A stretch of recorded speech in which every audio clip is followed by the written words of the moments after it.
Hi guys, আজকে আমাদের বাড়িতে রান্না হচ্ছে দেশি মুরগির ঝোল, আলু দিয়ে লাল লাল, আর বড়ি ভাজা, নিম ভাজা, আর শুক্তো সজনে ডাঁটা দিয়ে। এই সিজনে সজনে ডাঁটা খাওয়া খুব উপকারী। নিম দিয়েই করেছে, বেগুন, সজনে ডাঁটা, নিম।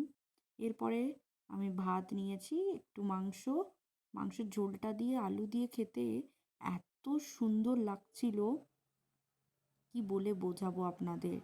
খুব টেস্টি হয়েছিল দেশি মুরগির মাংস।